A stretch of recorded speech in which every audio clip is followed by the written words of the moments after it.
Yes. Elisia clapped a hand over her mouth as soon as she saw the mashed potatoes. When she made a nauseous sound, Franz's face turned pale. Liz. Elisia couldn't answer Franz and rushed out into the hallway. When she stepped into the corridor, Isolde ran to her with a shocked expression. Her Highness the Princess. Ah, oh, ha, ha. Call the palace doctor. No. Elisia, bent over, stopped Isolde, who was shouting at the maid. I felt better just getting away from the smell of potatoes. The nausea subsided immediately thanks to the fresh air in the palace hallway. Elisia took a deep breath and held Isolde. There's no need for that. You should get tested, said Isolde, who seemed sad when Elisia blocked her. I'm fine. But... Isolde. Elisia raised her head and looked at Isolde. When their eyes met, Isolde opened her mouth slightly as she gazed at Elisia. Your Highness the Princess, would you? Liz. Are you okay? As Isolde was about to ask Elisia a question, Franz emerged from the dining hall. He supported Elisia's shoulders, who was sitting on the ground, and said anxiously, Can you move? Should I call Aaron? I want to stay like this for a while. Good. Franz gently caressed Elisia's back. When he motioned with his eyes toward Isolde, she quickly fetched a chair from the next room. Sit here. Okay. Elisia sat in the chair with Franz's help. When she sat down, Franz opened the hallway window. Elisia breathed in the fresh air coming through the window and calmed her breathing. Ah, His Majesty the Emperor will be worried. After she calmed down, the thought of the Emperor belatedly occurred to her. When Elisia muttered to herself, Franz smiled and said, You said you might have suffered from indigestion. You also said we would leave it to Aaron instead of calling the palace doctor. Thanks, Franz. Elisia thanked Franz for his quick response. She was worried this would be seen by the Emperor, but her worry was unnecessary. In the end, he only loses his cool in front of Elisia, but he's basically calm and rational. We should tell Isolde. She'll be the one to take care of you while I'm away. I agree. Elisia agreed with Franz. Isolde may have already realized, but she didn't say it outright. Elisia turned her eyes to look for Isolde. Isolde, who was giving instructions to another maid, was running toward her when their eyes met. There's something I have to tell you, Isolde. Help yourself. At Elisia's words, Isolde clasped her hands nervously. Seeing her tension, Elisia gestured for her to come closer. At her whisper, Isolde approached. Anne. As I expected.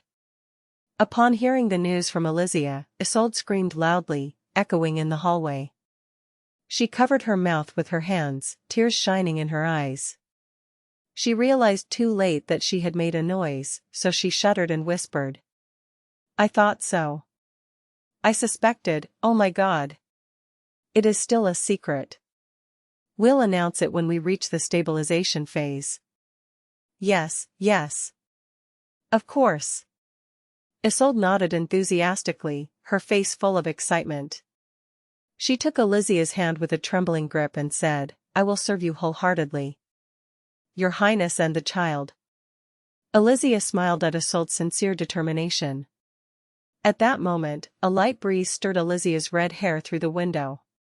Franz stepped to the side to prevent the wind from reaching her directly. Elisia felt warmed by his gesture of shielding her even from the breeze. Among those who protected her, and pregnant with the child of the man she loved, this moment felt like complete happiness. Your Highness, Madame Lucette is here. While Elisia was walking in the garden with Isolde, she blinked at the maid's message. Madame Lucette? I didn't summon her. She said she came at the request of His Highness the Crown Prince. Elisia made a small sound of surprise at the maid's explanation. She remembered Franz mentioning ordering a new dress. She had been ignoring it, but he seemed serious. Show her to the drawing room. Tell her I'll be there soon. Elisia gave instructions to the maid and turned her body. She had been planning to walk to the Emperor's palace via the fountain that day, but it seemed she would be postponing that. Her Highness the Princess. Belisa? When Elisia arrived at the Crown Prince's palace, she was greeted by a familiar face. Belisa, who was clinging to Linden's arm as she entered the Crown Prince's palace, smiled warmly. This man said he would come to meet His Highness the Crown Prince today, so I came with him. I haven't seen your Highness in a while. I didn't bother you with my surprise visit, did I? Of course not. You're welcome. Elisia greeted Belisa, and Linden, who accompanied her, bowed. I salute your Highness the Crown Princess.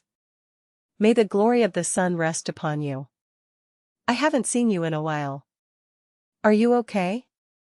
Well, yesterday I was in a meeting with His Highness the Crown Prince and I didn't sleep well. It would be a lie if I said I was fine. Linden pressed his fingertips to his forehead and spoke. I don't know if His Highness the Crown Prince doesn't sleep, or if I sleep too much. Linden. While Linden complained to Franz, a low voice came from behind him. Linden licked his lips and turned his body.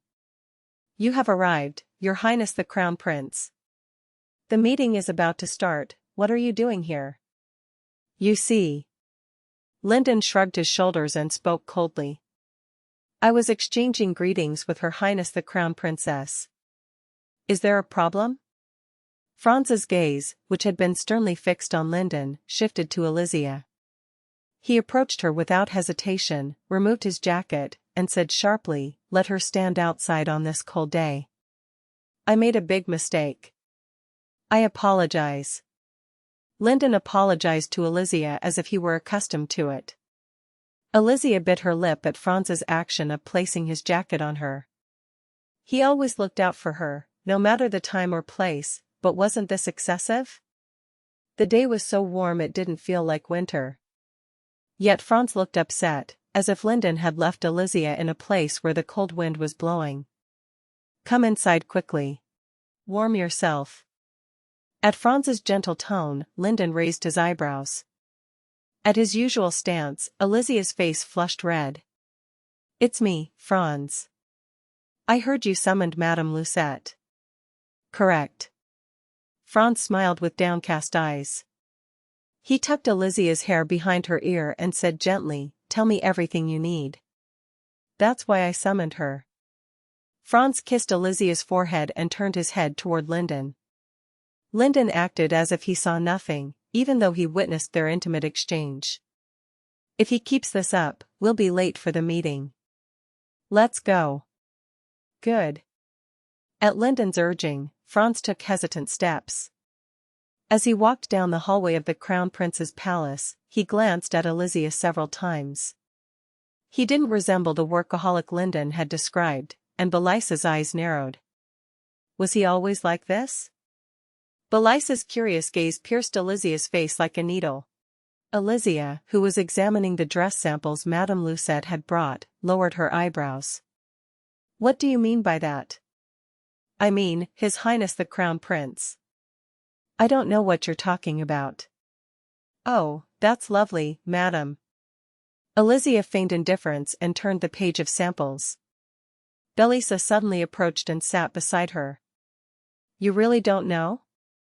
I think you do. He was different from usual. He had always been loyal to your highness, but today was especially. What was it? Madame Lucette asked excitedly as she spread the lace on the table. Belisa began speaking excitedly. Honey was dripping from his eyes. It made my heart skip a beat just looking at him. Oh, my God. In an instant, he took off his jacket for fear of catching a cold. True, didn't you say that His Highness the Crown Prince was the one who summoned you to the palace today? Yes, that's right. I was surprised when I received a sudden summons from His Highness the Crown Prince. Madame Lucette pointed to the sample books as she glanced at the uniform jacket draped over Elisia's shoulders. I already prepared all the dresses, underwear, socks, fans, and gloves for this year. I didn't know what to bring, so I brought everything. What made him summon you in such a hurry? Actually? Your Highness, there's something we don't know, right? Aleisha rested her chin and narrowed her eyes. Feeling cornered, Elisia removed Franz's jacket and carefully placed it on her knees. Then she looked at the two women staring at her with shining eyes.